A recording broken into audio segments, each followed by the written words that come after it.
personal dilemmas of temptations and all the stuff that we do as human beings, and we're all susceptible. I don't care if it's drugs or alcohol or overeating or sex. There's all these challenges of building strength in yourself to control all the. Alrighty, we are recording.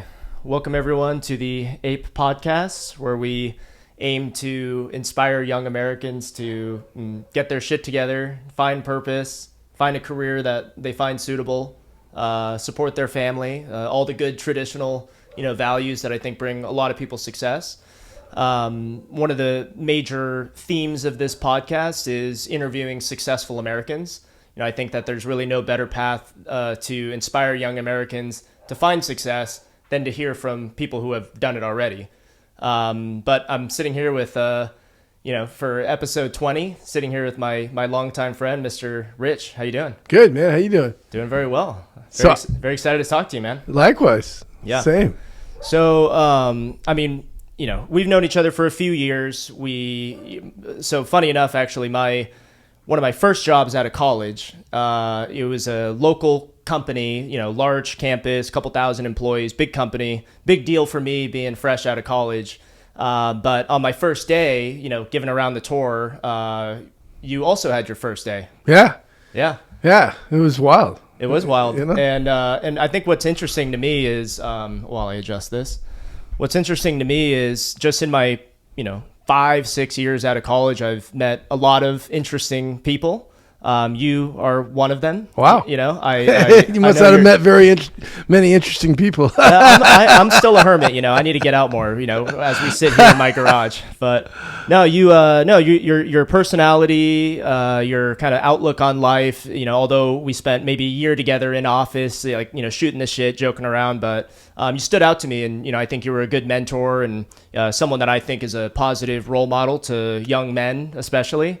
Maybe do a quick intro of yourself and we can kind of jump into some of the stuff I want to talk about. Yeah, for sure, man. Thank you I didn't realize I had any impact whatsoever at Teradata, my short tenure there, but it was weird because the first day, as you mentioned, it was my first time.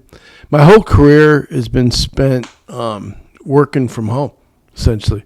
And I had this little tenure at Teradata where I had to work in an office. Mm-hmm. And that was a whole different thing. There was this whole first day and then getting to know people and having to go into the office every day and get to know everybody. Make sure your shoes are tied. You're wearing matching socks. All of it.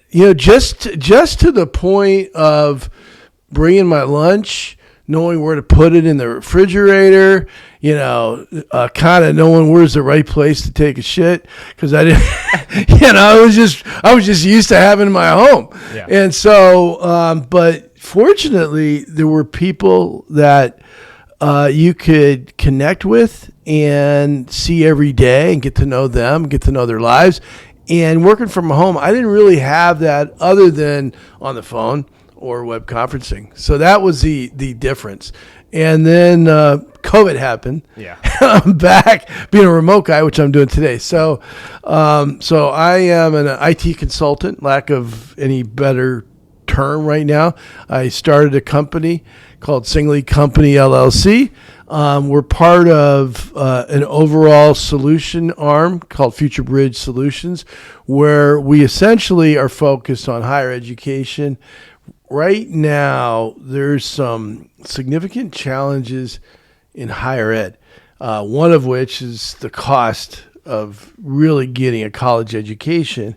And the question is it worth it? Mm-hmm. And are there other alternatives? You and we were speaking about tattoo artists not too long ago, and some of these tattoo artists, have risen above or separated themselves from others, and they're making some decent coin. Oh yeah. Tattooing, and it's an art. And when you have a skill and an art, and you've recognized a demand, and then you have the ability to command that demand and organize your your efforts so that you have a strategic vision, you have a strategic plan and architecture, and then you learn how to market it, how to sell it, and then assure that people are getting value from what you're selling and you're really interested in that value, then that's when things can really be magical.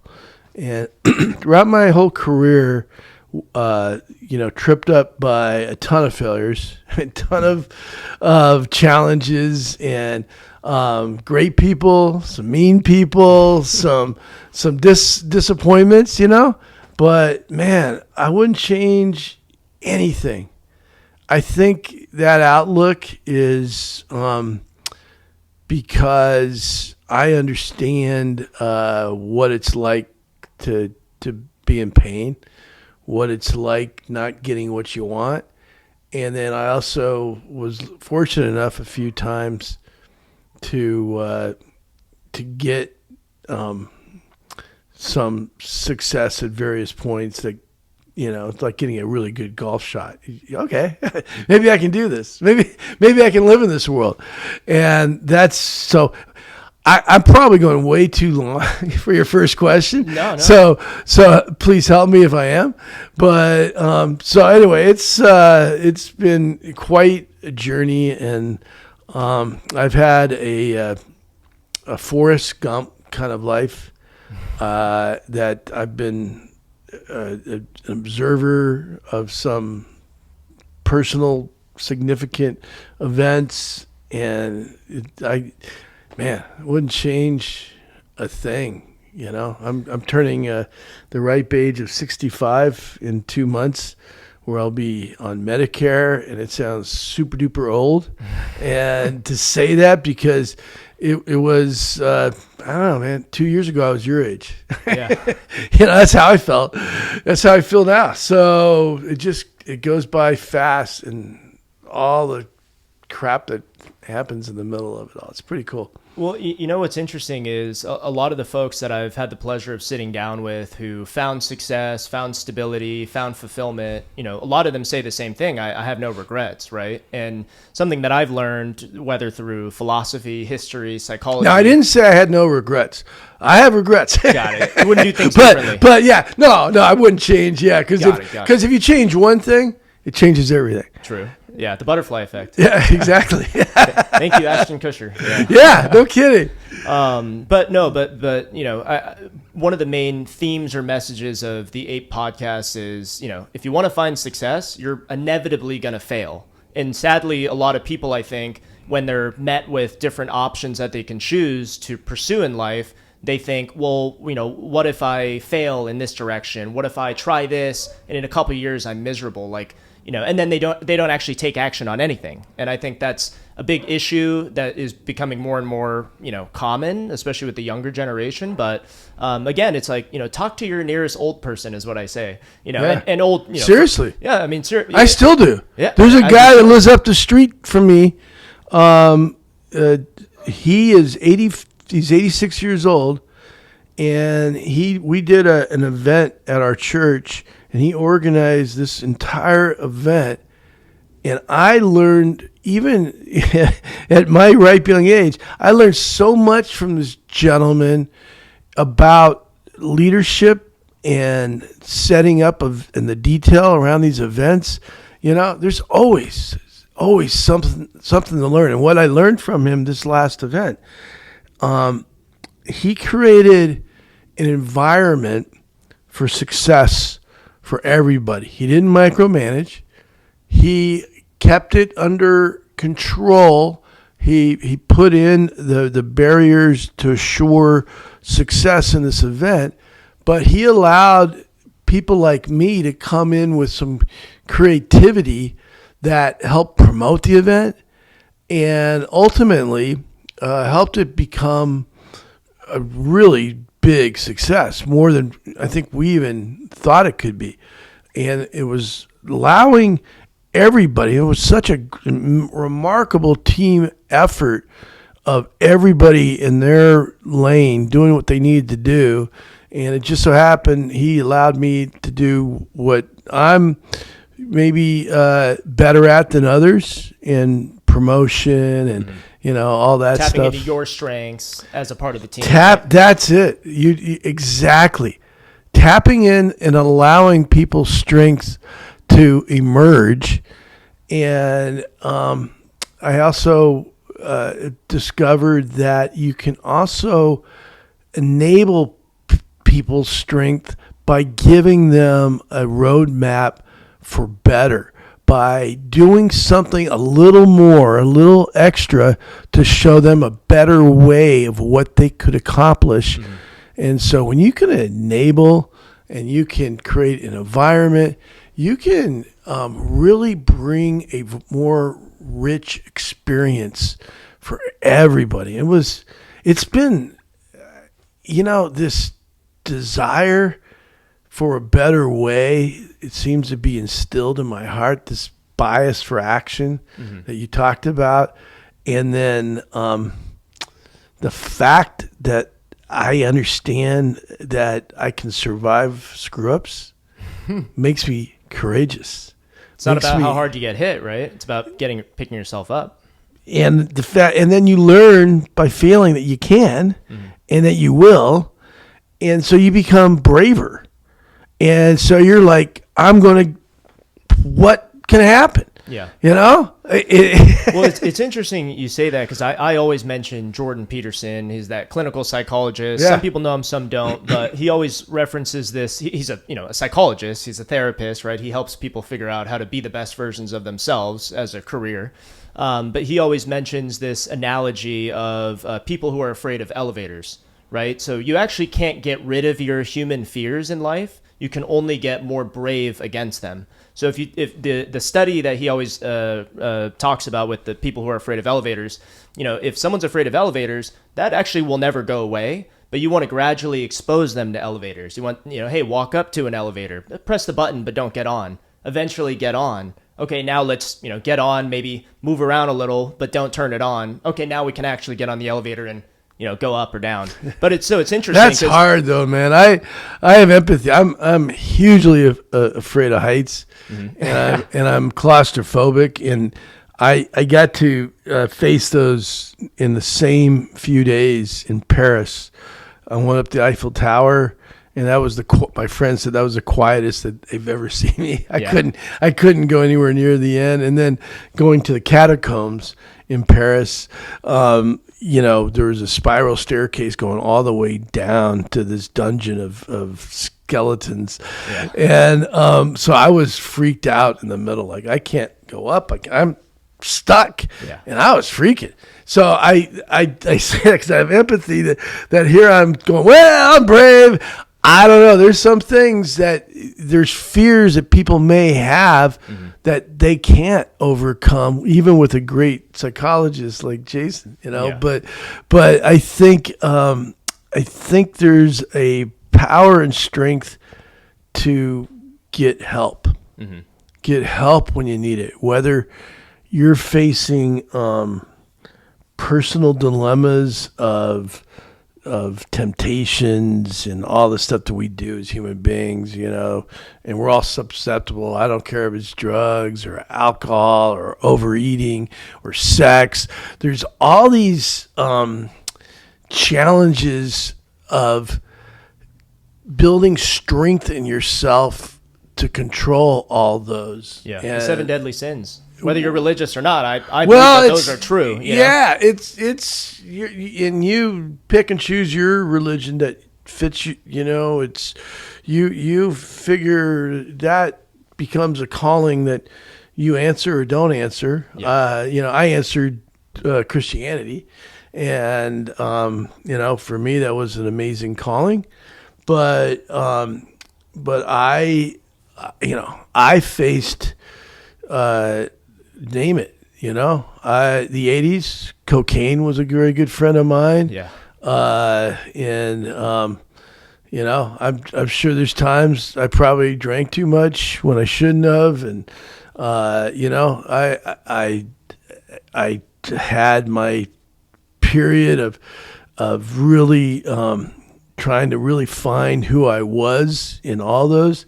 Right now I'm talking a big game because I'm in Lent. There's a Lent season in the Catholic religion where it's based on Jesus took and I'm not turning this into any religious type I thing. think philosophy is one of the core themes we talk about. Religious or not, philosophy gets us through less suffering.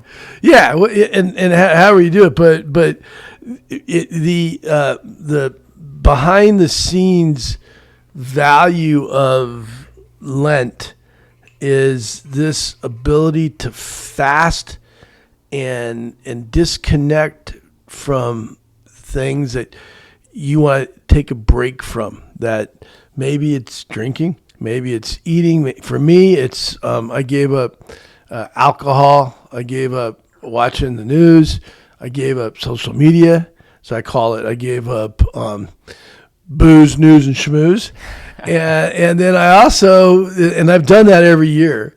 And then I also gave up. Is this for like a week or a month? It's 7 weeks. 7 weeks long. And then I also gave up, this is a new one, I gave up red meat, I gave up desserts, and I gave up arguing with my wife. Yeah. So I gave up, so I call it steak, cake, and debate. Yeah. So, but the point, restrain. You're practicing restrain and allotting time for it. And that's again, monks talk about it and Navy SEALs talk about it. It's dopamine. It's discipline, right? It's exactly that. It's taking control of your humanism. So as humans, we're very connected to our animal desires. Where we don't have a great connection is our spiritual connection overcoming the animal desires. So if we are the only being that exists on the planet that is in the middle, that's managing our animalism with the spirit. And then as we get older, we evolve and disconnect from our animalism and become more spiritual, where there's a reach out of love and our selfishness I wish it would evaporate, but our selfishness is mitigated, ideally. Now there's going to be flare-ups, you're not,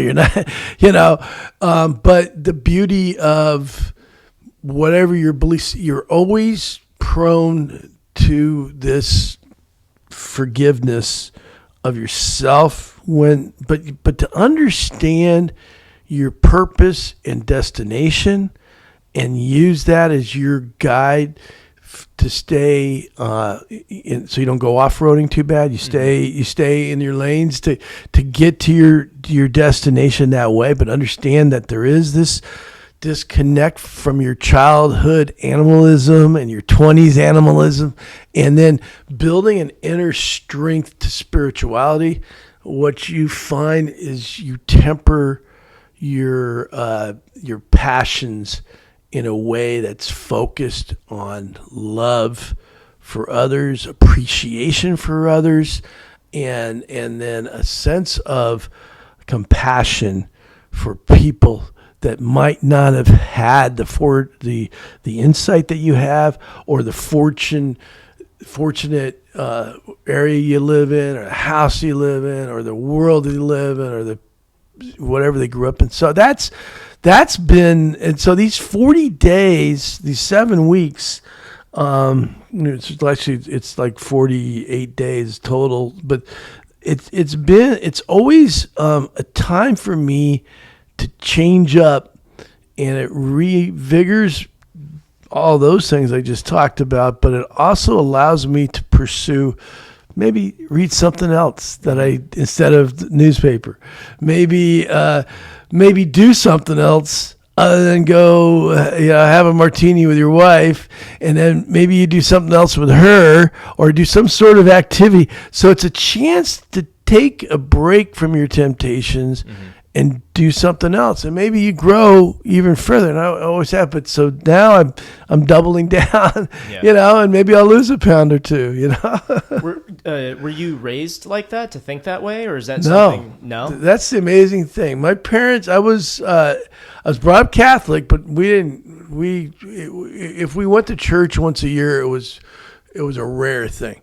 Wasn't a daily, weekly practice. It wasn't like, now I'm a daily, this is crazy. I'm a daily churchgoer, certainly weekly.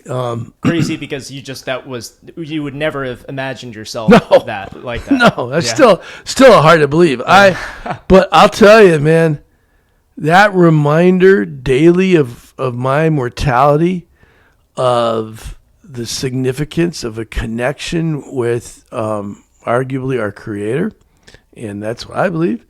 And to take a moment and listen to His Word to me directly in meditation before Mass begins, and He always gives me some incredible insight. I'm like, whoa, I get blown away. Yeah. And to help me focus and put things in the right, proper perspective.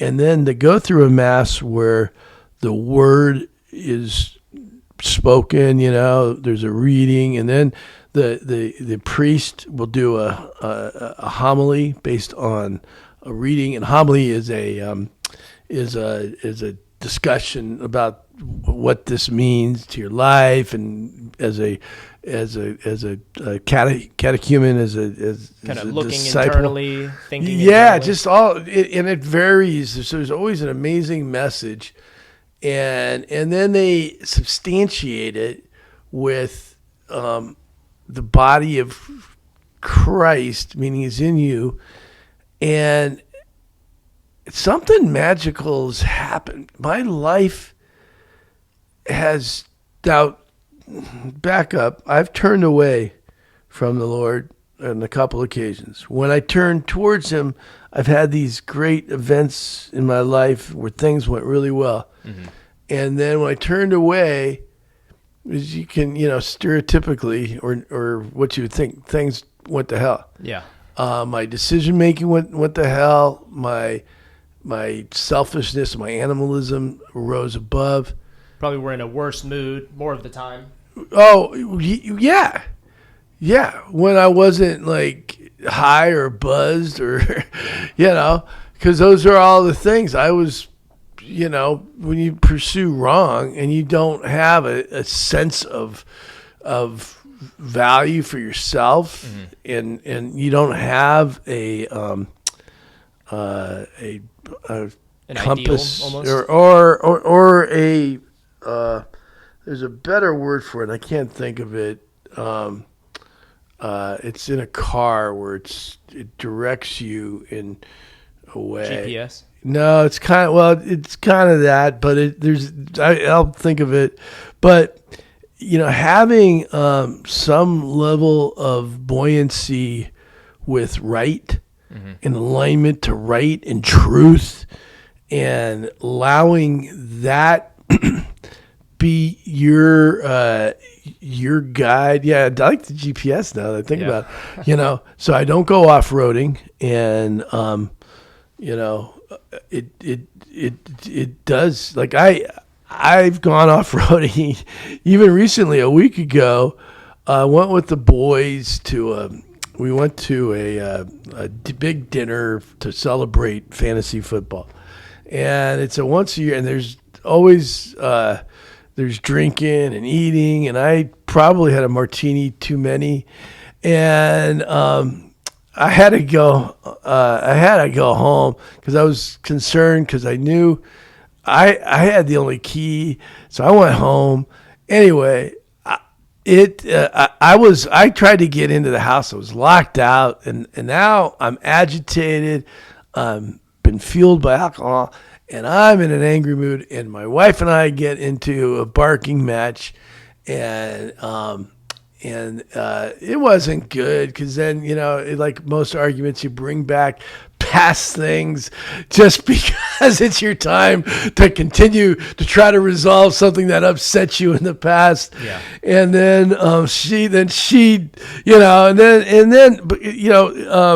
she wasn't drinking, so she wasn't participating. It was me fighting all by myself.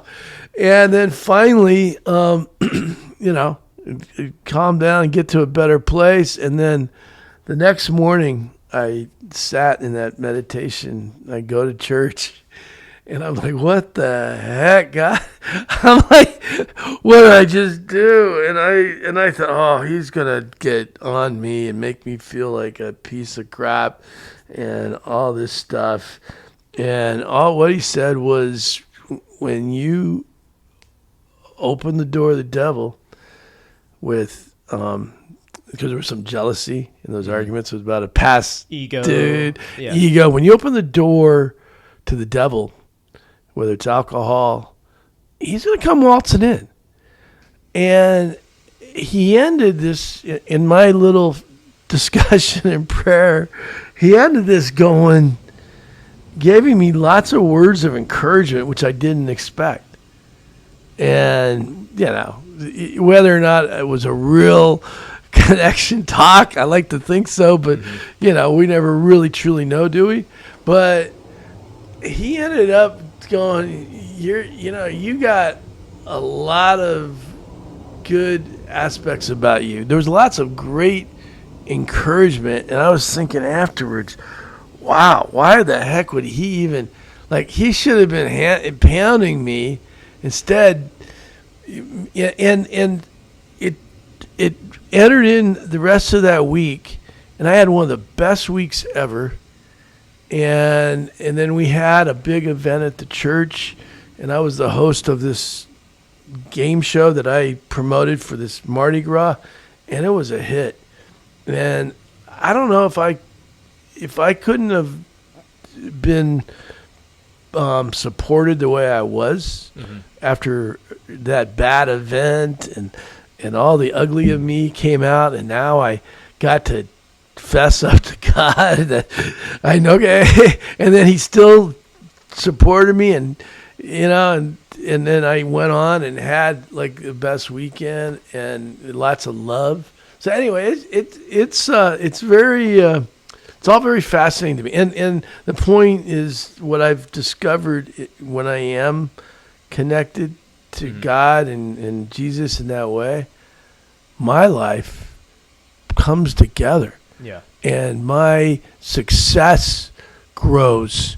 And it's not just financial success, my relationship success. Yeah, your mood. My health. Yeah. Everything comes. I sleep better, which means your immune system goes up. I take better poops, which is, you know, I tell you, is that 3 S's that I used to tell you guys? You gotta have a good sweat every day, and a good shit every day, and a good sleep every day. Consistent health. Yeah. So, well, it's interesting. I personally think we're at an interesting time in society right now, because I think, you know, we all heard the term the death of God, right? Like our society, you grew up very secular. I grew up very secular, right? My parents weren't religious. I had religious people in my family, but like most secular people, I was like, mumbo jumbo, right? Like, it won't help me. And it was interesting because as I started to get into Jordan Peterson, you know, him being a psychologist and understanding the human mind, he did a 30-hour, you know, multiple lectures, but 30 hours of lecturing on the psychological significance of the Bible. And he went through his own little epiphany of like, holy cow, like, you know, I became a doctor of the mind. And as I started to, you know, what's this, you know, Bible stuff about? What's this Christianity stuff about? And now he's like, what the hell? Like, this is talking about controlling your ego. This is talking about if you want something fulfilling, you're going to have to, you know, restrain yourself from the immediate joy or the immediate, you know, little whatever it is. I mean, if we talk about lust, right? It's like if you want a good marriage, probably shouldn't cheat on your partner, right? Even though in the moment, this attractive girl, whatever, not a good idea. And even if it in the moment 100%. Feels good, you're going to massively regret that. 100%. And even the whole concept of like lying, right? You know, growing up, I used to be like, I could get away with whatever lies I can get away with. Why not? Who cares, right?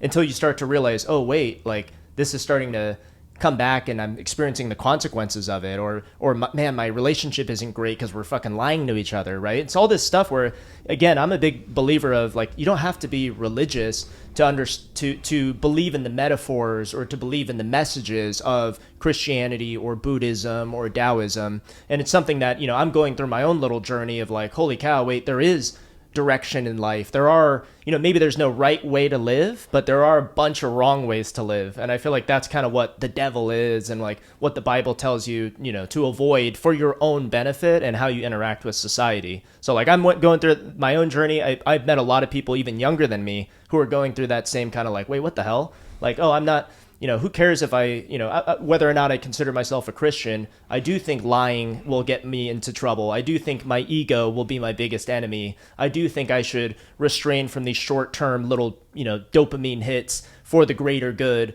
of having a six-pack in 12 months, right? So it's all this stuff where, again, it's compiled wisdom and history, and that I think a lot of people just throw out the window because they think, oh, wait, nah, I don't know if this guy turned water to wine. I'll just throw the whole thing out. Throw the baby out with the bathwater, they say. Yeah, well said. Yeah. Yeah, it's interesting because I agree. I could have related all those people about all the, all the stuff that you hear in the Bible and whether or not Moses existed or Noah and all the stories. The Bible is really very fertile and open to criticism and conjecture. It just is. Its construct, the way the Old Testament kind of paints society at that time, and the way God, and then the moving to the New Testament and the changing and all that stuff. So it's open to all that, but the change isn't whether you believe turning water to wine or all that stuff. It's being hit in the back of the head with the Holy Spirit who calls you and says it's not about that. It's about what the overall message and intent and your belief that God came down to this earth to save you and protect you from evil that exists in all of us, and gives you the opportunity and the free will to decide if that's worth it or not. Is it worth it is it worth it to your life, to your relationships, to your health? Is it worth it? And is it worth it to possibly, and nobody knows. So I shouldn't say this as a Christian. Nobody knows 100% for sure if there's life after death. Nobody knows. Now, I've talked to Christians like, oh, yeah, I guess I know. What do you mean? How can you say that? You're everything. No, I suspect there is, and I'm betting on there is. That's the bet I made because it's a better bet than the bet that there isn't. So with that bet. And then you start bringing in all the clues of the saints and everybody that's involved and what it's intended to do. And then you start connecting the dots to where this is going. Yeah, it's legit. And I'm thankful that for whatever reason, God didn't give up on me the couple times that I gave up on him. Because he could have. Yeah. You know what? Discard. You know how when you move, it's donate, keep, or throw away.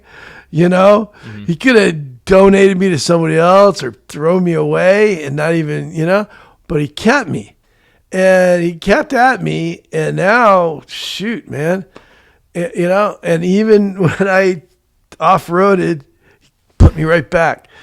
The old GPS. Yeah, exactly. Yeah. I like that. Well, it's interesting, too, because I think, again, I always try to hear both sides. I, again, grew up not religious, but I believe in a lot of the messages taught through the Bible or Christianity or Buddhism, doesn't matter. But what I always thought in terms of hey, does heaven or hell exist? Well, I think if you give in to your temptations and, do, follow the path of the devil, whatever, you're going to end up in hell in your own life, right? Like if I'm 20 years old and I'm like, there's no purpose in life, who cares? Like I can just, eat junk food and jerk off and do cocaine and whatever, right? It's like, what's going to happen in 20 years? So you know my 80s. Like I haven't had mine yet. No, but yeah, I mean, if you do those actions and feed into your ego and, whatever, like I think you'll find yourself in hell. And I think if you look at people who are addicted to crack, right? I mean, these guys are living in horrible conditions. They are, gonna suck a D for $5 so they can buy their next crack. I mean, it's horrible situations that they didn't start out that way, right? But one bad action after another, that sounds like hell to me. I mean, literally living downtown and as a fucking homeless person. So whether afterlife or your current life, I think there are consequences to your actions. And, again, even if you're not religious, there are ways to live a shitty life. And I've just seen it myself and through other people. So, yeah. I couldn't have said it better, man. Yeah. I've felt those uglies. I felt a weekend binge on cocaine and then have to face myself on Monday. I used to always joke because on Friday night, I was like, yeah, here we go. You're fired up. And then by Sunday night, you're like, okay, what did I do? And I gotta work next morning. And it's so, Satan, devil, evil, whatever you want to call it, it's so monsterly destructive, and it wants to destroy all the people whose lives that had it all. O.J. Simpson, Michael Jackson, and amazing talent. Both of them were amazing gifts. But all these amazing talents, and there's tons of other stories that you hear that get destroyed because their inner soul wasn't connected to good. And God, and that belief of God has to really go deep and be deeply, deeply connected, because bad is waiting for that slip up and grab you. And if you're not rooted, you are prone for a big evil wind to sweep you up and give it all up. And anybody is prone to be on the streets in San Diego because of that. I've seen a dentist, my mom's dentist up in San Francisco, and this dude had it all. Big house, and this was back in the 70s. And he got into cocaine, which led to heroin. And in the 90s, he was homeless. Wow. A dentist in San Francisco, making the bucks, had 2 kids, a wife, beautiful wife, and it's there. If you're not really digging in and digging to a level of connection, and it could be Muhammad, it could be Buddha, it could be Hindu. They all probably want the same thing. There's people that are amazing Islam followers, but evil is there. If your religion is telling you to kill, that's evil. That's destroying. That's evil saying, let's destroy the good. And it's, or even you interpreting it wrong, right? Because I always hear people who are like, yeah, but so many people were killed over Christianity or in the past 1,000 years, so like, throw it all out the window. And I remember I've done now 4 discussions with my uncle Ray, who's a professor of physics, but also a devout Christian. So as a secular kid, I'm like, what the hell? Like, that doesn't make any sense. So he, of course, being an awesome character, sat down with me. We had great discussions. He shared a lot. And I'm sorry, I didn't mean to turn this into a whole I'm interested in rich on religion. I knew this was intended to be, career success and all that. We'll do more conversations. Yeah, I hope so. But it was, that's been a interesting new, because it's so new in a way. It's a new energy. I started going to church last year every day because I started actually at Teradata because I thought, I've got to work in the office. So I would go in the morning and then go to the office.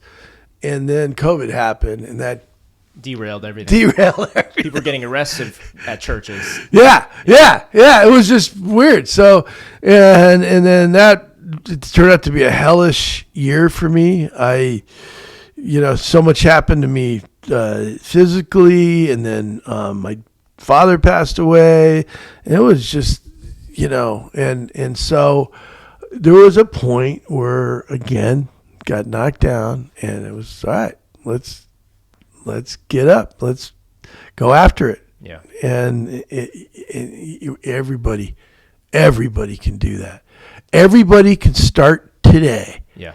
No matter how much disappointment and pain, or they put themselves in the wrong job, or the wrong relationship, the wrong friend group, or every day can start a brand new direction, and it comes within the desire for change. And if you have that desire to really change, do it. And it'll take time. I think that's what people get, again, with this whole immediate gratification issue with humans these days, and especially like my era, right? People want, that's not going to make me feel better now, right? It's going to make, doing a bump of cocaine will, right? But so I think that's like even, daily meditation, whether through religion or just literal meditation, right? Like those are things that are uncomfortable in the moment because you're sitting still, you're, itchy, you want to play with your iPhone, whatever. But you get a consistent routine of that, all of a sudden you're the new monk, right? Like you can think better, you can focus, for longer, all these types of benefits. And there was something you mentioned triggered a major book I recommend for people, Atomic Habits. I don't know if we've talked about that yet, but I've heard of it. So Atomic Habits is the idea that, any noble goal that you're happy about, kids, wife, whatever, is going to take, incremental. It's not going to be overnight. It has to be consistent, 1% better every day, right? And the thing is, again, no one has no bad days, right? We all have bad days. Shit, you can have a bad week or a bad year. But part of the book has this diagram where, it shows like, moving forward, you go, you can have a bad day, but then you can have a good day, right? And so long as you're having more good days and making more good decisions than bad, you're eventually working your way up, And again, it's not something you see immediately, but all these types of parallels from non-religious philosophy about the human mind and biology really does tie in to a lot of the preachings of religion. And I personally think, Jordan Peterson again, but I personally think that a lot of religion, it tries to teach the highest ideal of moral goodness, right? So it's like, okay, hey, in this particular situation that I'm going in, am I making the right decision or not? Maybe you don't know because you're tied with emotions, whatever. Tap into some best practices from the Bible. Oh, okay, well, actually this, route will likely reduce my suffering and I'll be happier in the end. I'm going to trust God and have that faith and whatever, and go down that route. And guess what? You've now increased your likelihood of being happy and being in a better mood. So there's just all these parallels. So I absolutely love talking about this stuff. It's new to me too. And I think that I've seen a lot more because of it. And I'm, again, I have younger people who I talk to who are like, yeah, man, I'm kind of going through this little journey myself. So it's good to hear that someone who, 65 years old, you've been through so much, you've had high wins, low losses, right? Overcome challenges. Yet, what I'm getting from you is that's a major, thing that's done a lot of good for you and something that you would recommend for people, right? Yeah. It's more about than a label, as you know, and I like that you call that out. It's examination of your conscience to really get into your thoughts, because thoughts lead to actions, and really dig into what your value system is and what you really believe is truth, and to be very, very transparent to yourself and all that. And that's been the game changer for me because I lie to myself a lot and I catch myself, and try to spin it as it's someone else's fault or whatever, or it's I was a victim, all that stuff, and you get to a point of taking ownership and responsibility to a greater level of your success, of your life, and when you do that, you're not worried about self-control.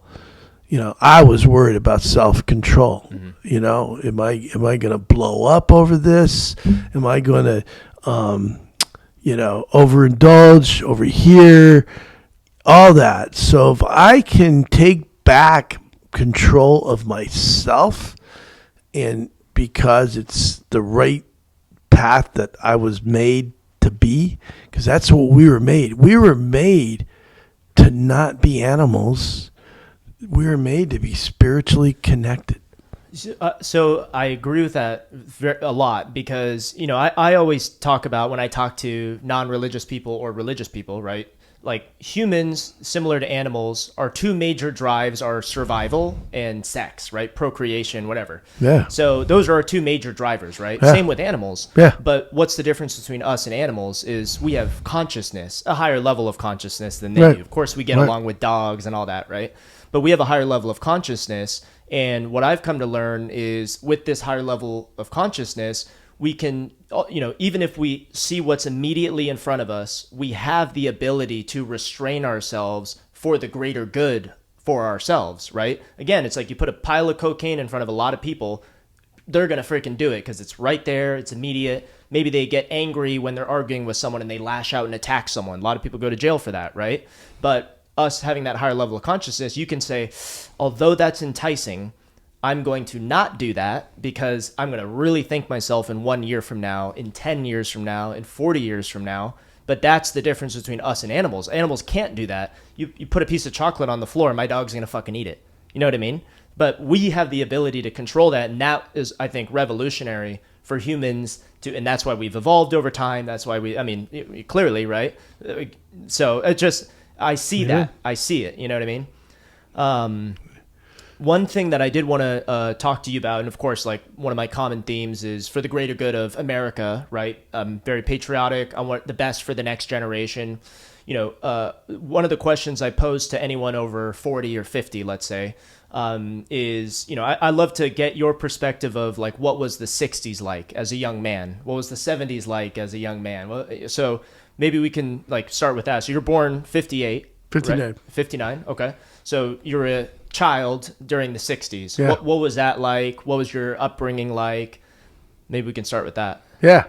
So my mom is German. So I grew up with a German mom that was raised during the Hitler era. Her grandfather was head of the Nazi party in her hometown in Freising. And my dad was a GI stationed in part of the occupational forces and met my mom when he was there in 1955 and in my mom's hometown of Freising. So I was actually made in Germany, and then he got redeployed in Texas, and that's where I was born. And okay. So I had a very young mom.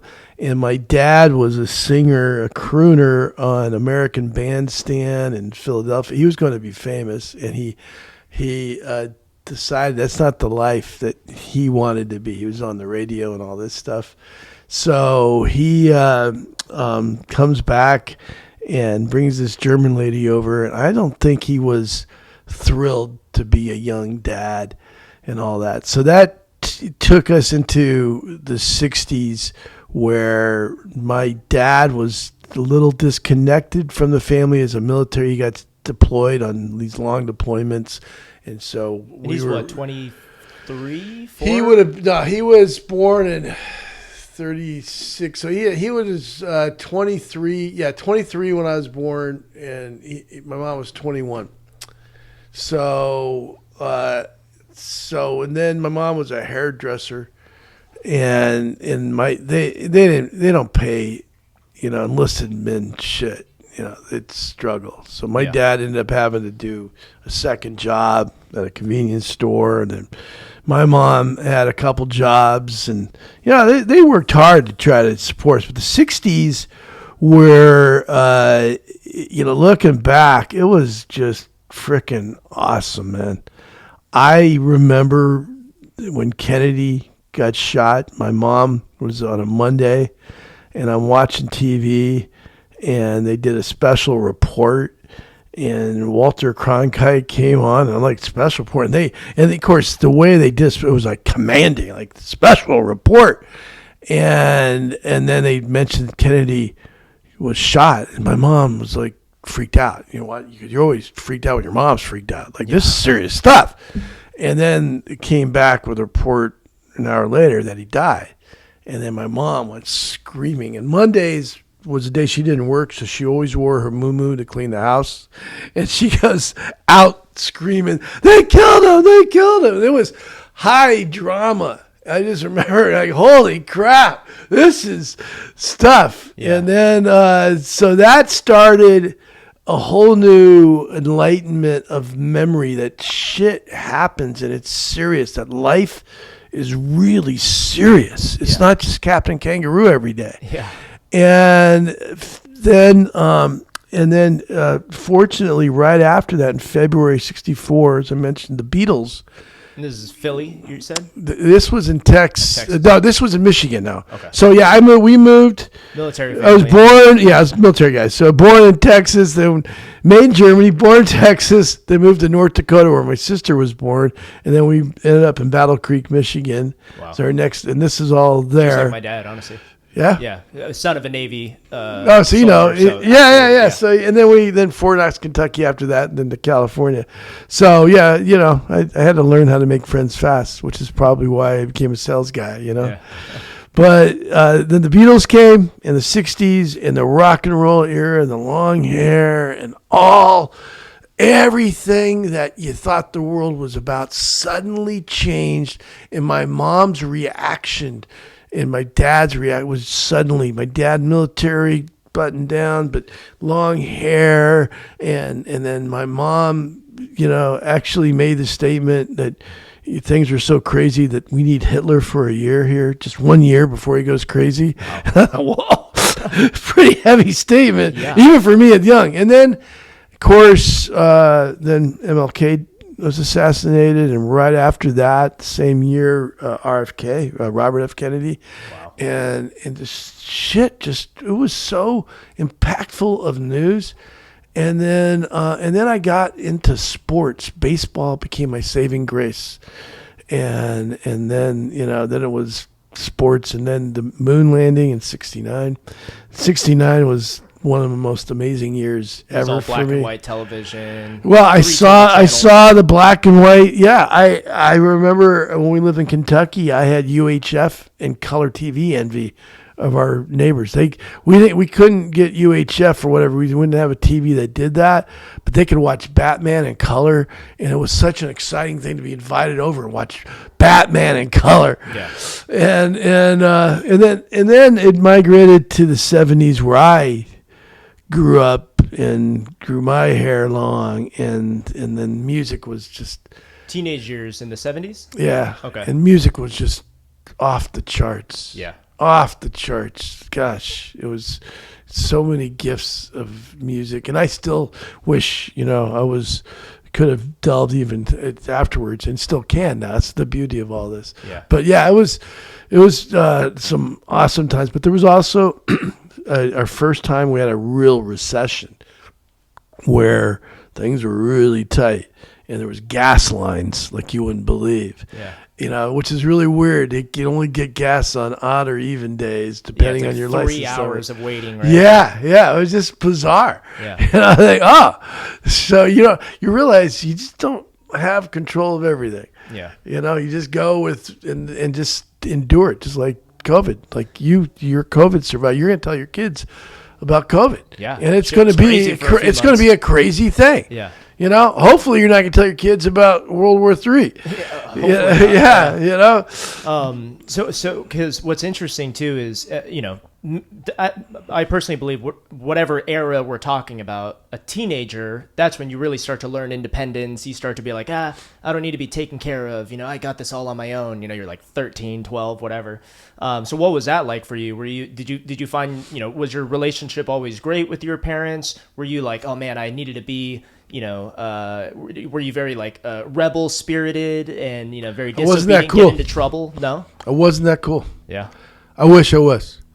What was cool back then? Was that just guys that I didn't have a lot of confidence because I think the moving around, I felt the most confident when I was 5 and 6 in Michigan because I had my friend group and I connected with them, and then I kept getting pulled out, and I never really built that confidence in myself, and so it was more fear.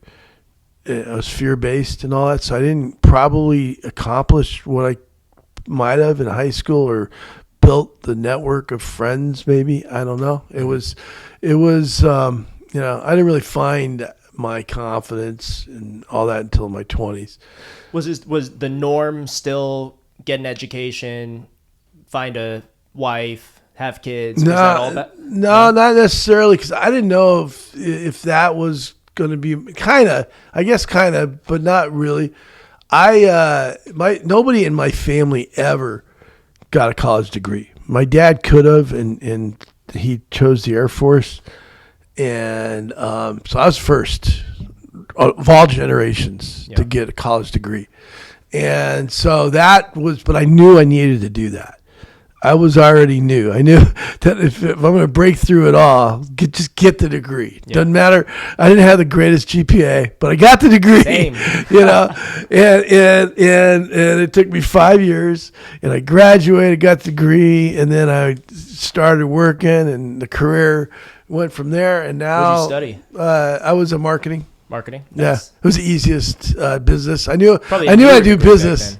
Again. Probably a newer degree back then, right? Yeah, actually, it kind of was. It was a business administration, management was the main one, and marketing was an offshoot from.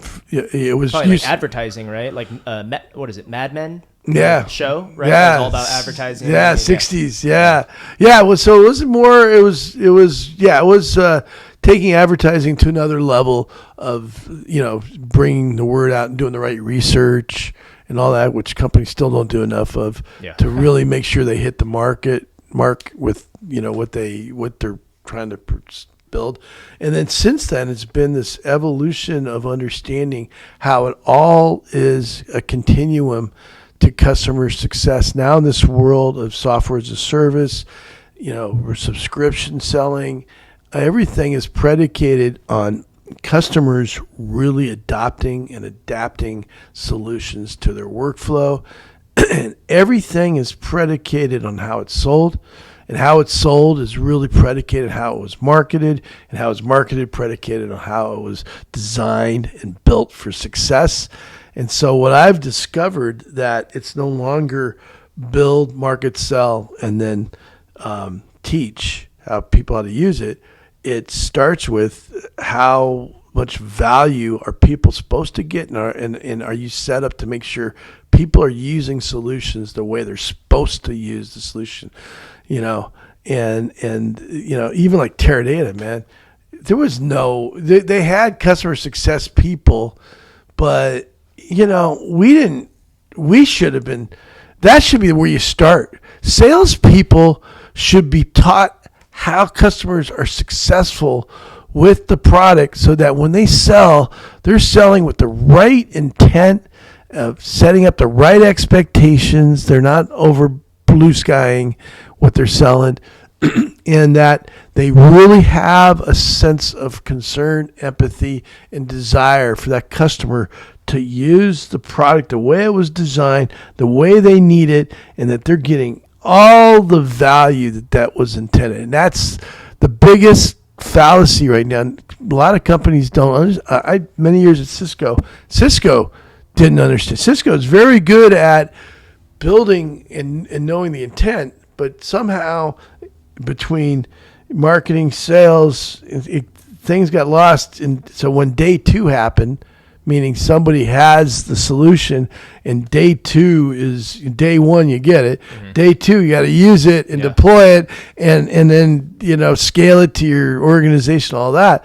But that's where Cisco had to learn, particularly with software, how to really make sure people are using what they bought and adopting it. I was going to say user adoption has always been a problem in my short years in sales compared to yours, but it really does matter because even as I talk to customers today, there are people who are pissed about what they bought because they're like, hey, well, I only use about 75% of it, and I was told that this would do XYZ, and then I don't even use it, and then they're unhappy, and then they cancel their subscription, and now the company loses money, right? So I totally get what you're saying in terms of, it doesn't matter what you're selling, the person has to be able to find value in it and bake it into their life, right? Well, the value that companies find hard to measure is that person that find value and baked it into their life, so they adopted, they adapted, there's adoration for it. Now they're a voice of excitement for your solution, a credible voice of excitement, and so not only do they come back and buy more, referrals. They're telling everybody, and that's where companies start to slowly decline when they don't get there's a declining factor. Yeah, and one thing I'll add there before we get to the 80s, but one thing I'll add there too is... Oh, you can't wait to get to the 80s.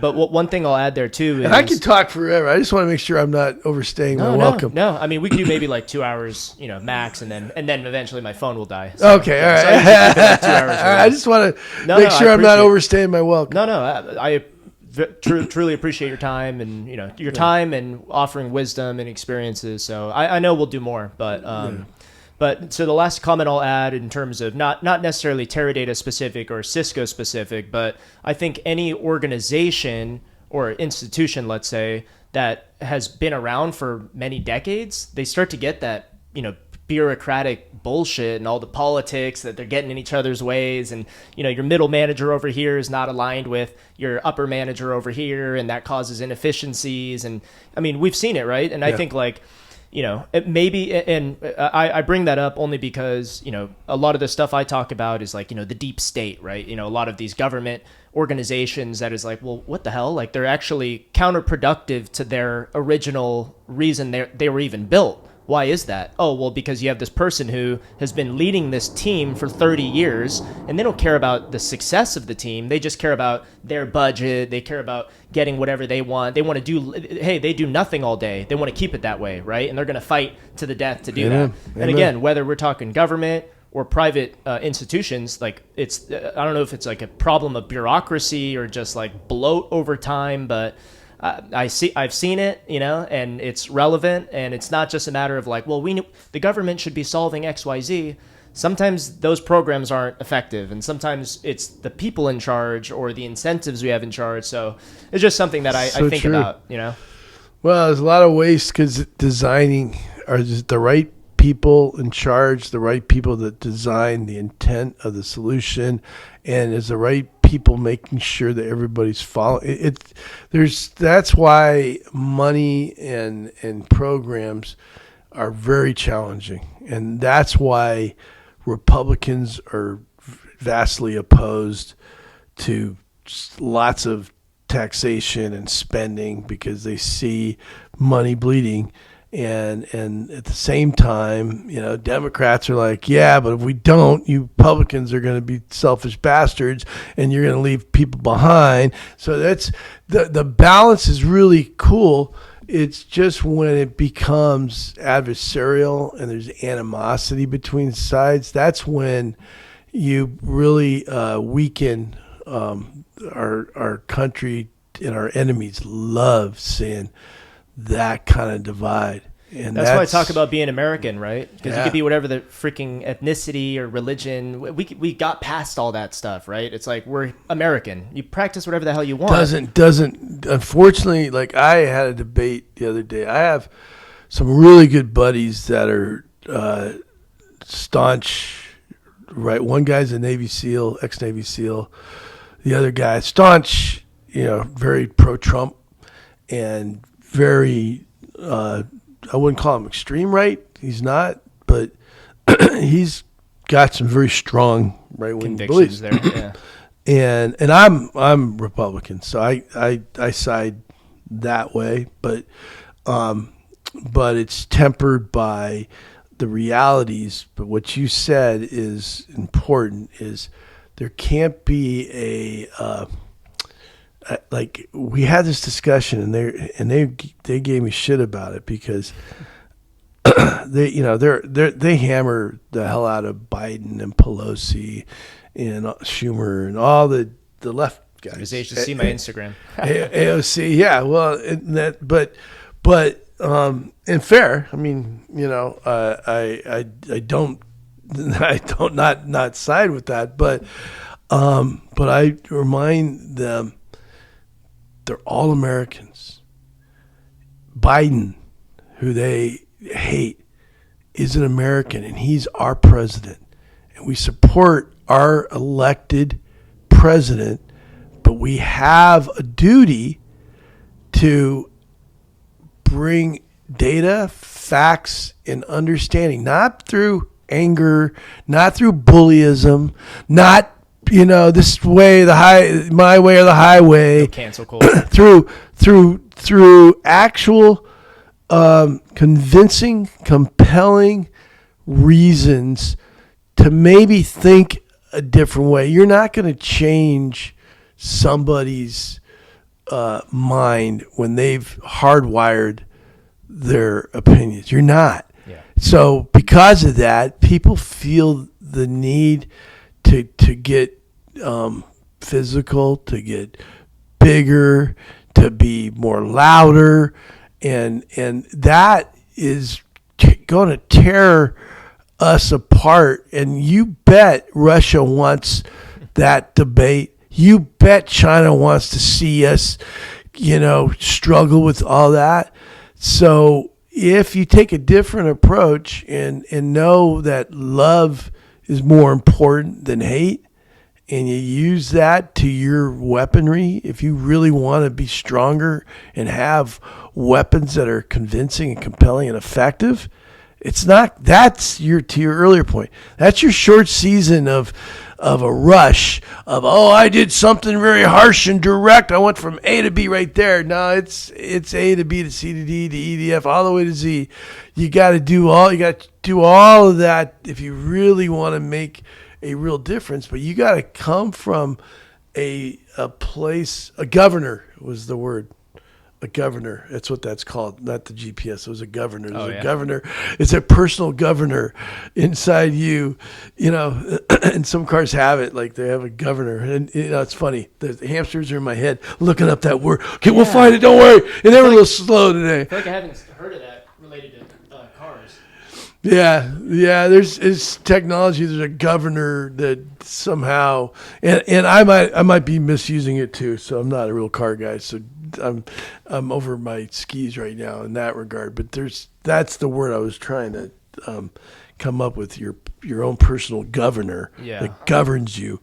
So, but So the point being is, to be convincing, it's got to come from what's in it for me, for the other person. And you got to meet people where they are today before you can take them somewhere.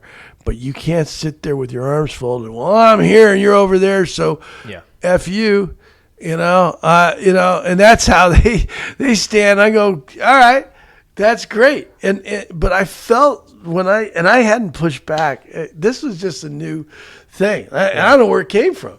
But There's I a lot thought of to social myself, division right now. well, I especially when it thought comes to politics. myself, this is fucked up. I'm getting a little tired now. I agree. I don't disagree. I would prefer a different president. I just would.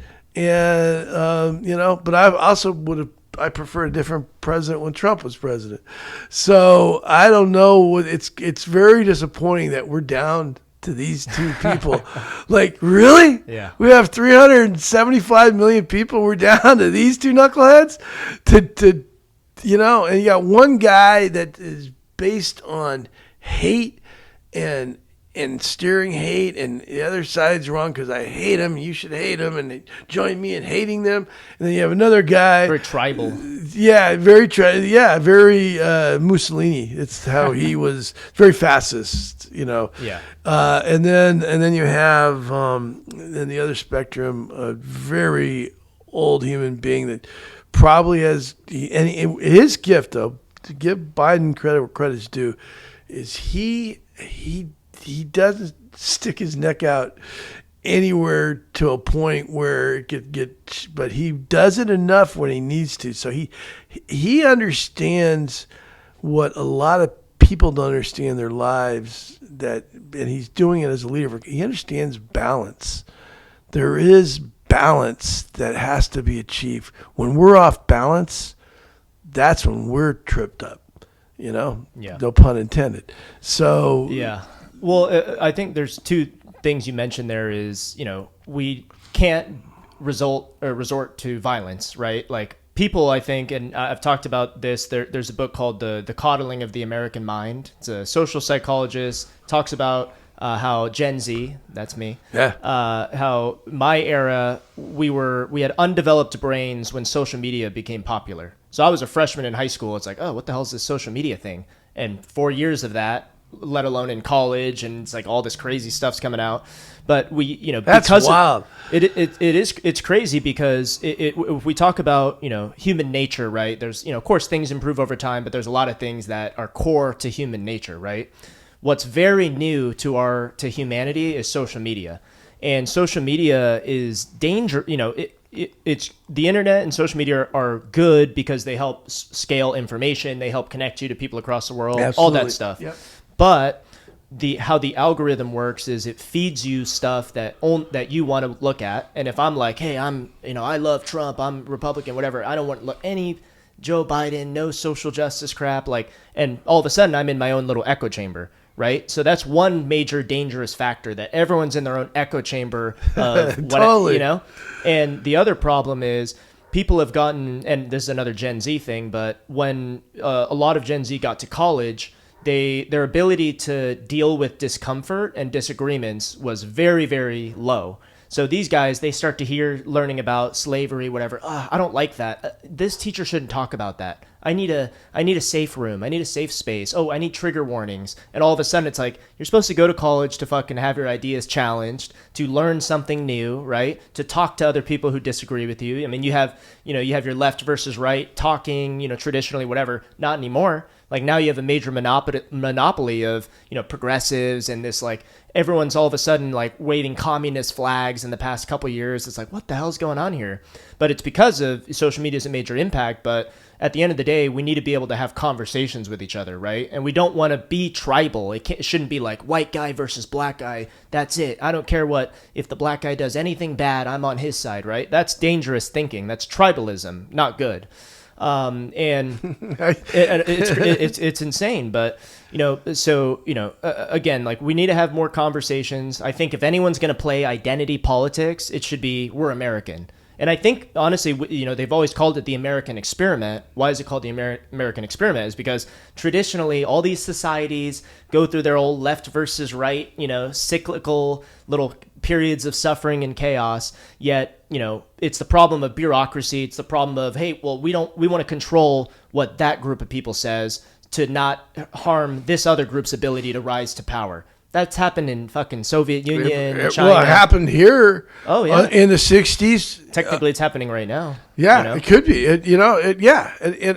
There's always a suppression of the other side and their views. And they try to find ways, whoever's in charge, to do that. Because nobody wanted, Lyndon Johnson did not want the Vietnam War rise up the way he did. The more he tried to suppress it, the more that was the other thing, 60s and 70s, and I just remember thinking, God, I wish there was a day when we weren't at war. It was so daily fatiguing, because it was the first time that it was on, a war TV. was on TV. Yeah. And it was in color, and it was nasty. It was such a dirty fight. Yeah. And it was so disappointing because we left World War II as the shit. Yeah. We fought 2 theaters. We're the shit too, man. I mean, that was it. We should have carried that on. No, but we got all freaked out about communism. Yeah. And so we went into Korea to fight commies, went to Vietnam to fight It was the stupidest thing. Who cares how you want to run your government? It's your country. Yeah, I mean, and that's, I think, a big disagreement in even like the conservative Republican space, right? Because some people are like, hey, communism kills a lot of people. We want to ensure that doesn't spread and become this powerhouse in Asia. And then all of a sudden they can kill us now because they've grown so much power, right? And then the other side of the coin, like you said, is we probably shouldn't be messing in wars that don't involve ourselves or whatever. So it's definitely a moral debate. And, the episode 1 of the Ape podcast, I interviewed my mom on her refugee journey. Oh, wow. Yeah, because she was a Vietnamese refugee. Oh, how cool. So, yeah, basically, and that's kind of what got me into this whole thing. Because, I grew up knowing that story. It's like my mom fucking fled her country on a boat, right? And it's like, in the interview, she talks about how there were supposed to be only like 40 people on the boat. There happened to be 170. Right. And it was because they leave. They're out for a couple weeks. You have Thai pirates coming, fucking kidnapping women, killing people. They land on shore to another country and their military's like, we'll give you some water, but we don't have enough resources for you. Like, get the hell out of here. Ended up in a refugee camp. Crap. It was insane. But, and eventually, about a year of all that, came to the United States, sought asylum, right? That's another thing I feel strongly about because I think that's very abused these days for people seeking asylum. And, they're 21-year-old men with iPhones. Like, that's not cool. But, so she came to America and her sister, I love my aunt a lot. But her sister went your traditional Vietnamese route where, you work at the hair salon, you do nails, right? You hang out with only Vietnamese people. Versus my mom was like, I really want to get an education. Well, I got to fucking learn English. Learns English at community college, goes to community college, gets a associate's degree in accounting, assimilates to society, builds a family. She has 6 kids now, right? And me being the youngest at age 26. But accomplished a lot, gives back to her community, spreads joy, purpose, all that stuff. And I think like what my generation specifically, what one of the triggers of me wanting to do this podcast is you look around at these college kids waving communist flags and it's like, 100 million people died under the Soviet Union and Maoist China due to, and it wasn't like immediately like, Nazi Germany, these guys were fucking slaughtering people in a course of a couple years. Communism's a slow burn. It's something that takes 20 to 25 years to collapse your society. And now all of a sudden, when no one has access to food or water, they're going to start your neighbors are going to start robbing you, no police around. So it's chaos, right? And I think it's just, for me, like, I absolutely agree with the idea that like we shouldn't meddle in, problems that aren't our own. But I also think that we have learned throughout the 1900s that like communism is a inevitable doom at every country that it touches. And even Venezuela, look at Venezuela. They try to adopt socialism, right? It's like, oh, vote for me and, you don't have to pay this over here and we'll take resources from the wealthy and redistribute it to those who need it. 10, 20 years later, complete collapse. Yeah. So it's just something that, Marxism is the philosophy behind communism and socialism. Marxism is the idea that, the world should be viewed in terms of group against group.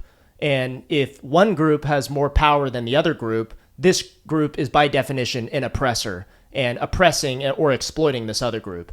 And if you take that and look at, how people in America is like, well, look, there's so many of the black communities in poverty, like, well, but look, there's so many wealthy white people, like, well, that's not fair. They're taking resources from the black people. And it's like, we absolutely feel terrible for anyone in poverty, but to assume that it's the white man's fault for taking from, like that's actually a logical error. And that's what Marxism is. It's this whole oppressor versus oppressed dynamic. And we see that. And I talked about this with my buddy Itai, the Israeli American, because that applies to Israel Palestine, right? It's like, well, we look at these, and I've talked to a lot of people about this, and this is a topic that really gets people, under their skin, but on both sides. But people look at that war and they see two groups in conflict. They see one group is a Western country. They have fucking capitalism, democracy. They have iPhones. They have running water, all this stuff, right? And you look at this other group who's living in absolute poverty under oppression of terrorists or, groups, all this stuff. People, they don't think any further. They just say, well, two groups against each other, one Western powerhouse, one poverty, third world. Okay, these guys are victims. These guys are oppressors. Like that, it doesn't matter what happened on October 7th. Doesn't matter what type of attacks Hamas has done on Israel. All Palestinians are victims, and it's this crazy mindset that it's dangerous, it really. And Jordan Peterson, he's a psychologist, talks about religion, but he spent his early years studying totalitarian governments. Like, why did normal people become Nazis? How did so many Russians contribute to communism and putting their peers in gulags? Like, what's going on here? The psychology behind it. But it was like, really, the lesson is like Marxism, incredibly dangerous, right? It causes us to become tribal. It's a resentment based view of the world, saying that, well, hey, he has nice clothes and money, like that's not fair. Well, I'm just going to take it from him. You know what I mean? So it's crazy. That's a great way to phrase that. Dude, I could talk resentment. No, I love it. It's a resentment-based view of the world. I think that is the sin, is jealousy and resentment. And that's why reaching deeper to the truth of why you feel the way you feel. And is it because you didn't give an opportunity to get what you want, or you're not patient enough that you don't want to do what it takes to get that, or were you just dealt a bad set of cards? You didn't have the skill, the intelligence to get where you wanted to go, or do you not want to? Do you just want to lead other people your way? What's the basis? It's funny. I have a cousin, my wife's cousin, who dad is Palestinian, and she posted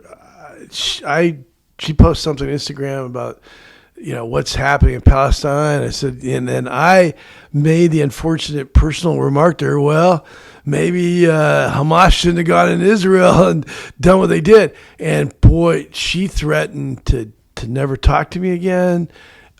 This is a human being she's a teacher that I respect a lot. I love every time she talks.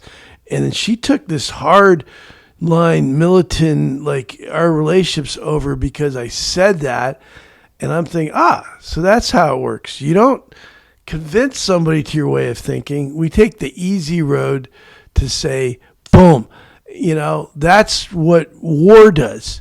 We don't want to have the patience, and that's what happened in Vietnam. In Vietnam, I was living a very healthy capitalistic way, ironically, even though it's a communist country. They found a way to take the goodness of capitalism and it's bring like the in new China model, basically. Because China, they have billionaires. Same, right? Same. So because they don't want to be left behind.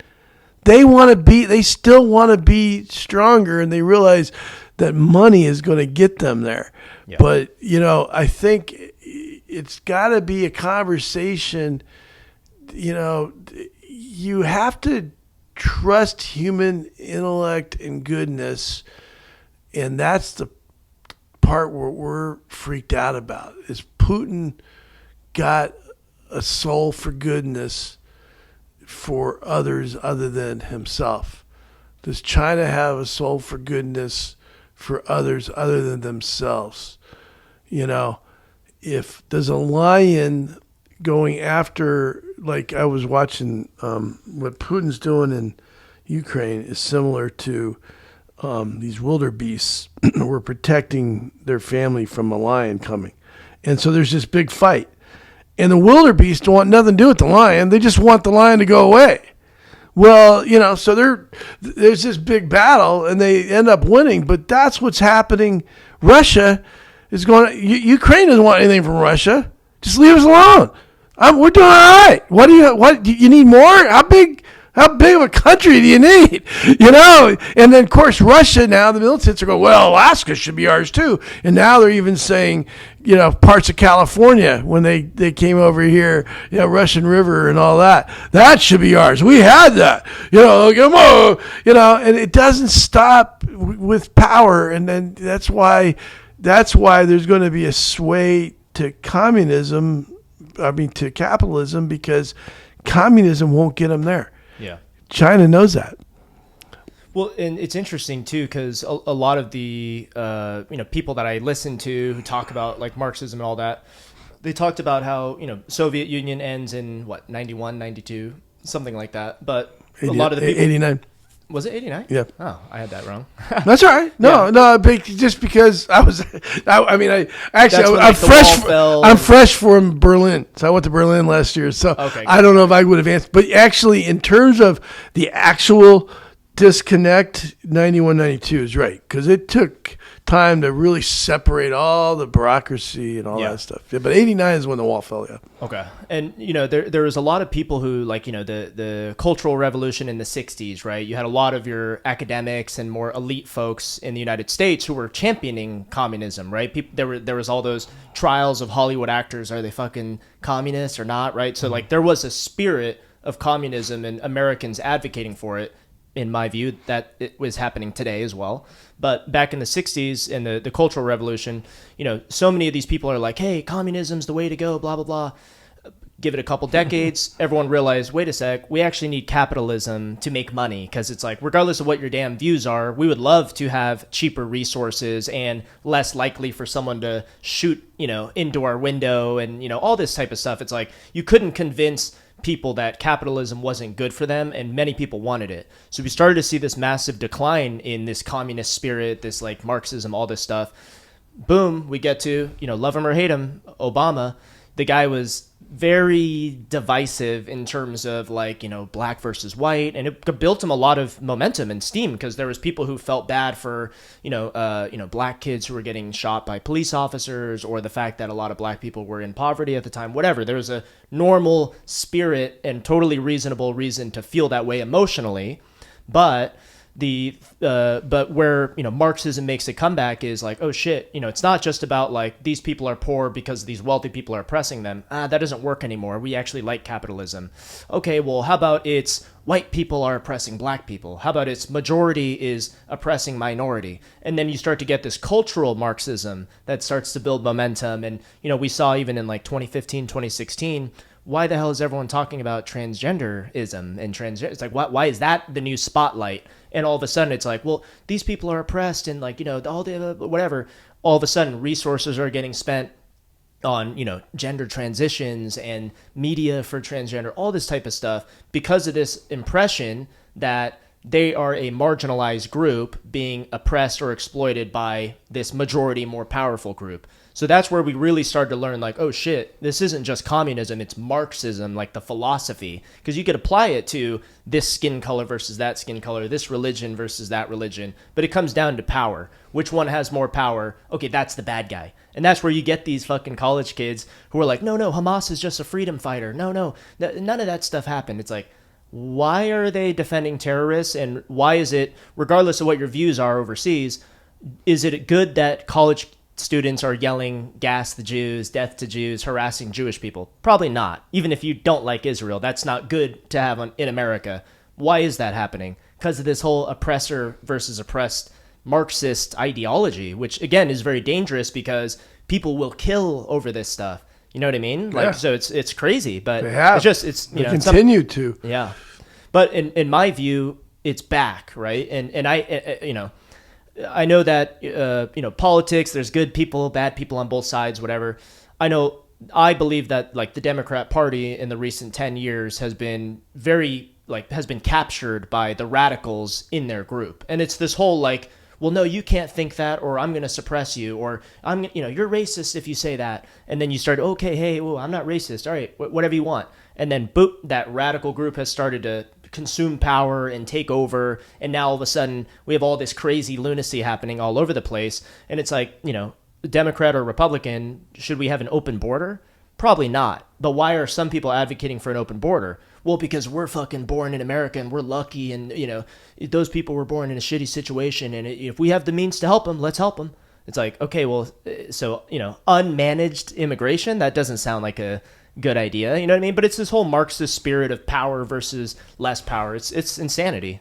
I'm confused by why we don't allow more organized immigration and help build a what's in it for everybody solution, where we don't make it like super expensive and all the what they have to pay, because that money is going to the coyote people and all that stuff. There's got to be a way to organize in this world to identify people and give them a sense of hope that they can come here without having to hide and run across. That this is what's required, and we're going to keep track of it and give you an option to get in and do that, and then allow Mexico, Venezuela, Nicaragua, these countries to recognize that when these people come illegally, will send money and build their economies and perhaps become better citizens, that they can teach those countries or thrive in those countries with the skills that they've learned. There's no real leadership, because there is this laissez-faire attitude of, let's just put a wall and make it really easy and protect us privileged Americans, and so we do, as Americans, try to give back in the best we can, but I love to figure out how we distill it down to organize the chaos. You've been Tijuana coming across the border. It's absolutely ridiculous. Yeah. Every day in, day out, of wasted fuel, it's like 4 hours and time and everything. There's got to be a better way of controlling this chaos. And so let's say the planet, which is probably, if you watched Oppenheimer, the movie, it's about the atomic bomb and all that, right? Yeah, it's worth seeing. There's the communist aspect that you talked about, but there's a possibility that whoever has the ability to destroy the planet and they're not a good person, that will happen. Yeah, because it's just human nature. Somebody's going to be so much in disagreement, So, but assuming that good does prevail, and God says, no, or maybe we'll destroy this planet. We have a couple other planets out there that I'm working on, but maybe we can fast forward on how AI and technology can allow for a better partitioning of resources, so that it's better than capitalism, because capitalism can be better. Having a country being the consumer of resources for shoes and all this stuff that we're a highly consumptive, we're a consuming company. We have other companies build stuff for our consumption and our economy, and but the give back is going to be the higher level of intellect to organize properly and allow people to have a more vast, legitimate opportunity to enter this country, to dissuade them from having to try to get, because they're going to come in anyway. Correct. Yeah. And I feel like there's multiple moving parts because from what I've seen, like even Obama was strict on immigration compared to Biden, right? But there's one little policy change and we go from 400, 1,000 people, taken to, 2.4 million in like 1 year, one policy change later. So it's like, okay, whatever the hell that was, we should probably undo that, right? And then I think it also becomes a matter of priority, right? So like America first, right? Like we should be cleaning up our own shit, helping our veterans, try to get, kids not, young girls not going into OnlyFans, young guys not getting addicted to porn or cocaine or whatever, right? So it's like America first. Once things are, smooth sailing and we feel that we have an ability to start taking in managed immigration, now we start doing it on a merit-based system, right? It's like, okay, are you coming here asking for handouts? Or are you coming here because you want to fucking work? Or you're a really good plumber. You're a really good dentist. You're a really good... Hey, I'd rather have a fucking awesome Chinese plumber than a lazy American. You know what I mean? So it's like merit-based systems of, incentives, bringing people in, all that type 100%. Of stuff. But again, I think it's like there's so many different moving parts and there's a lot of like craziness going on. With like the public discourse, right? Because so many people they don't have the ability to even talk about what we're talking about right now. They'll immediately stop and say you're racist, and then that's it. It's that whole like, well, I'll never be your friend anymore. It's the radicals. They're immature, and again, if we look at the communist revolutions in China and in Russia, the government who wants communism, clearly these guys are the ones getting paid fat and have all the power. They go to the young generation and they say, hey, out with the old, in with the new, right? Like, all this, look at this poverty around you. It's because of the system we had in place. Like, vote for me and I will be your revolutionary. We will change things around here. And your parents don't know shit. Religion, they don't know anything. Like, we know what's best. And that's happening now. I mean, where we have these people who, this social justice era of kids who think that they know more than Buddhists and they know more than the old guy. It's insanity. Well, 60s did the same thing. Yeah. In a different way. Yeah. And humans are cyclical. We go through these waves where a pendulum swings, It is. So I'm going to have to book my my mother-in-law lives with us, so she expects dinner at 6, and I made taking care of the household. Yeah. So, but I really, dude, I love this. I love everything you're about. I love this discussion. I felt like I overused my word quota by about 100, but thank you. Yes, man. But thank you. Well, wow. I don't know. I felt like your poor listeners got to hear all this bullshit. No, I appreciate it, man. I mean, not only do I appreciate your time, I appreciate you being vulnerable, sharing experiences of times where life was crappy for you, but you overcame it. And that's the message, right? Is like, obstacle is the way, right? We run into these challenges. It's a challenge, but it's also an opportunity to grow and be stronger after it. And I love talking to good characters. Like I said, you made a big impression on me my first couple months out of college. So, I'm glad we ran into each other at the gym a couple months ago. I always knew you were going to be a superstar. So, Appreciate it, man. So I'm not surprised that you're doing well today. I think there's more for you to come. I think continue being introspective like you are, continue being curious like you are, and as you build beliefs, build compassion and tolerance and keep compromise in your heart. And as you do that, you'll find the doors will be way more open to listen and understand where you're coming from. And that's where conflicts happen, when people don't allow for room for pliability. So great work, great concept. I'm not sure anybody got any value out of what I said today. But, well, that's you have to say that. You're the host. But no, I really appreciate it. Thanks so much, man. We'll do it again.